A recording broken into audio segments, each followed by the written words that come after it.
Wake up. Ebro in the morning with Laura Stiles and Rosenberg. You shouldn't be saying that on the air. There it is. Ladies and gentlemen, it's Ebro Laura. Rosenberg's on assignment. That is moving his house. He has a new baby, so he had to get a bigger apartment in Manhattan. Does Peter Rosenberg have any unclaimed money at the state level, Mr. DiNapoli? Ebro, let me tell you, we did a search, and this may come as a shock to you and your listeners, and maybe to Laura as well. He's not the only Peter Rosenberg out there. Damn it. There are a lot of Rosenbergs and more than one Peter.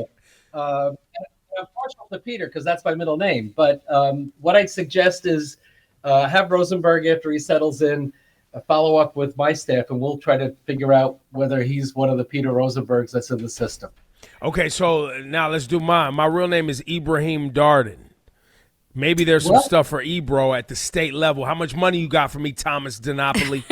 Well, you know, you fared a little better, Ebro, than Rosenberg. Yeah. So I know you're a busy guy. Yes. You know, so sometimes this is what happens, right? You know, a check didn't get cashed, or you know, a bank account expired. I'm not sure where it'll come from. No bank accounts expiring around here, but mail definitely doesn't get checked enough. Gets lost in the mail. Get lost. Yes. So, Ebro, we found for you $936. Hey, look at that, people. That's real money. At it, what? Absolutely. It absolutely is real money. Yeah. I could. Maybe I'll.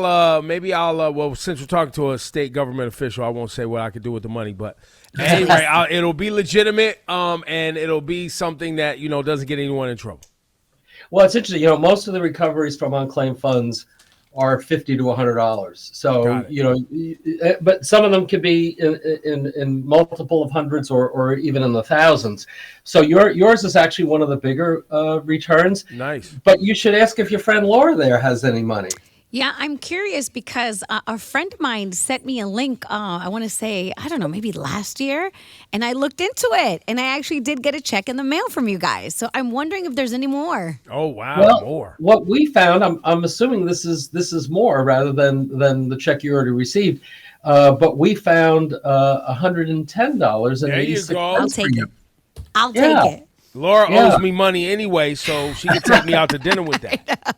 Well, if you add the two together, Ebro, then you'll be over 1,000. Look at us. Night on the town, Laura Stiles. Look at us. Yo, this is crazy. I don't think enough people truly understand and know that there's money out there. So can you just break down how people that are listening right now can look up ways to see if there's money that's owed to them?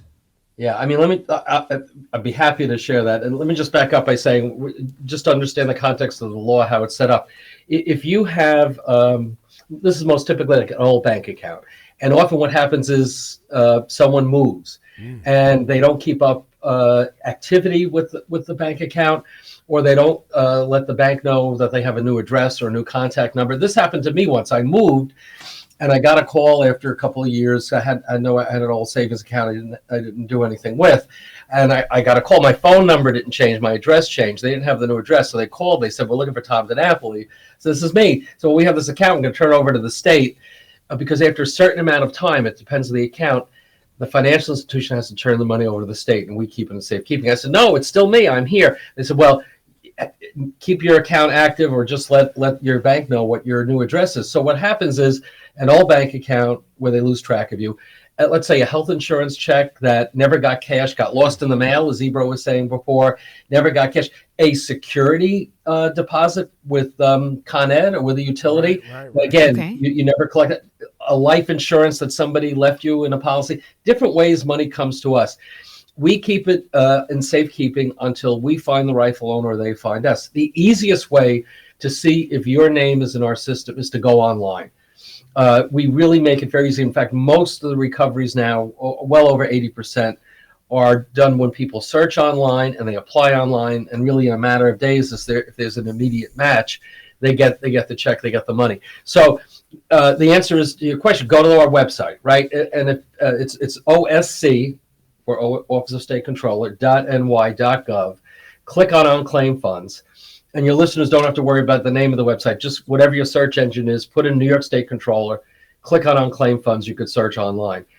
People sometimes like to talk to somebody. There's also an 800 number you could call, especially if you're not sure, you have a question about processing.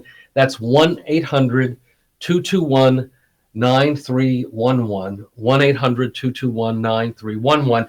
That's staff during regular business hours, Monday to Friday. It's relatively easy if there's a quick match. I should also point out, because these accounts go back to the 1940s, right? Wow. So a long time. So many of these accounts are in the name of people who passed away. So I always say to folks, don't only search for your name, but perhaps parents, grandparents who are deceased. You can, if you're the rightful heir, you can apply to receive those funds as well. We need more documentation, death certificate proof that you're the rightful heir. It's not just individuals, it's businesses as well.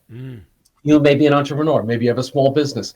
You could be active with a nonprofit. Nonprofits have money in here as well. Your church, your synagogue, your mosque, religious organizations, they could have money in here as well. Now, Comptroller DiNapoli, we have a question coming from our teammate here. His name is Juanito. Yeah. He says, if you are the head of a state of a family member that passed away, how would you go about obtaining money from their old bank account? Does that also come through the state, or is that something completely different? No, if you're like, let's say, the executor and the rightful heir, and we'll work with you because we'll need more documentation for that. If it's not in your name, if it's in the name of someone who's deceased, you can claim that money if you're the rightful heir. Yes. Got it. And so banks essentially turn money over to the state, and then it's up to the state to manage it, hold it, and then the family members to reach out to the comptroller's office and figure out what documentation is needed to get those revenues. But also, because we especially during these tough times, everybody's talking about affordability. We want to get this money out. We don't want to hold the money. So we will also, and here's the challenge, sometimes the records that we have are not complete because we don't want to be sending out to money that is not the rightful owner. But we will send a letter out notifying people that we may be having money. So it's not just you have to come to us. And Ibro, we started a new initiative this year in 2025 that's going pretty well. We're still tracking to see how effective it is. But any new account that comes in $250 or less, rather than going through that step where someone has to come to us to apply for it, if we are sure we've got the rightful owner, we'll just send the check out directly. Got it. So that's been a new initiative, and it's worked pretty well. But we're tracking it to see, what's the frequency of people cashing those checks. One of the problems, and that's why I'm glad to have this conversation with you and Laura. People have been getting these checks, and some people don't think it's real, right? They think it's like some fake thing. Right. So we would try to tell people, you get a check from us, it's real. Cash it. It's not a scam. Now people get scared because you put that money in your bank, and then your bank gets frozen because you put a fraudulent check in there, and then you went or you went and spent the money, and then they find out. People get scared, man. Yeah, scary stuff. Because when I got out, I looked at it like, and I had to remind. I was like, okay, no. I searched for this. This is it. Right. Exactly. And then there's those of us, comptroller, who are accustomed to owing the government money. And so when the government sends us money back, we're like, no, we don't. You guys just keep that. And as much as we've done to return money, and obviously we returned a lot of money, many people, as you point out at the start of our conversation, just aren't aware of the program. It's not unique to New York State. Every state has a similar program. So I always say to folks as well, if you lived, let's say you lived in Virginia, Florida, New Jersey for a certain period of time, you should go to that state's website because every state has a program like this. But it depends where you're living when the bank or the utility or the insurance company turned the money over to the state. So if you have money that was in effect lost when you were living in New Jersey, you got to go to New Jersey to claim the money. But some of these accounts, especially if it's an old savings account for a certain period of time, it actually collects interest as well. Not every account does that. So as I said, we want to return people's money. We have over 55 million accounts in our system. Wow, and the look accounts, at this. Ladies and gentlemen, the state of New York, in time for the holidays, wants to give us money. Right. Make sure we go get it while the bank is open, while Comptroller Thomas DiNapoli has the pen in his hand. He's ready to sign. Ready to sign. Let's and, get and this you money don't have moving. to wait for the bank to be open. You could do it at 2 a.m. when you're at home at your computer. There you go. Go to the New York State Controller website, click on Unclaimed Funds, search, and you can apply right online. Get that money in time for Christmas or Kwanzaa or Hanukkah. Now, or whatever. quick before we let you go, because I know you have limited time. But the comptroller, you see all the money going and coming, correct? Yep. For the state of New York.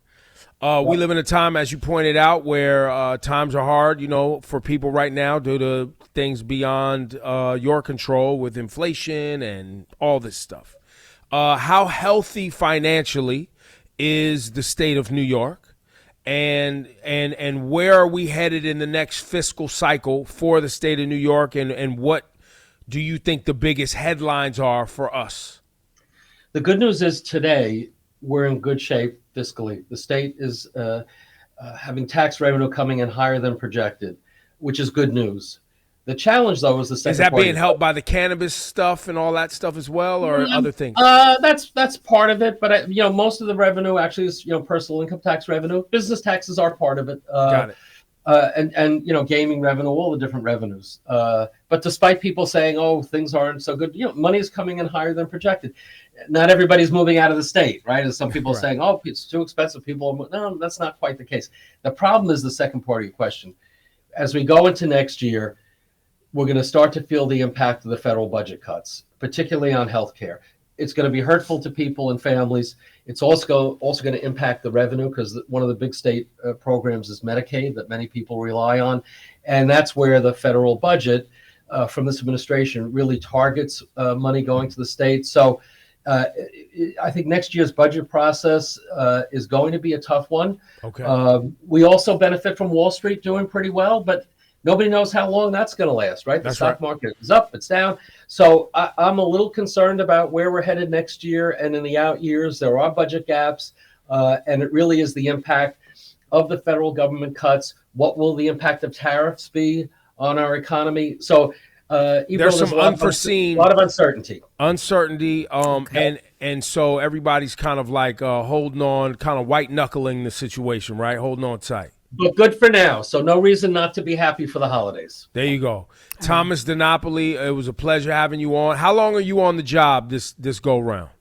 Well, believe it or not, this is coming up on my 18th year. We provide steady and strong leadership, and I'm looking forward to going before the voters again next year, and I hope my contract gets renewed. There you go. Well, listen, if you could figure out a way for us to get through this Medicaid federal cut thing and give us some insight on that, I'm sure people will be happy to have you back.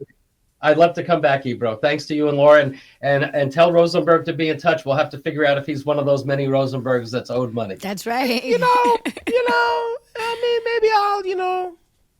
I'll let him know. Steal his birth certificate and see how much money he's really. No, I'm kidding.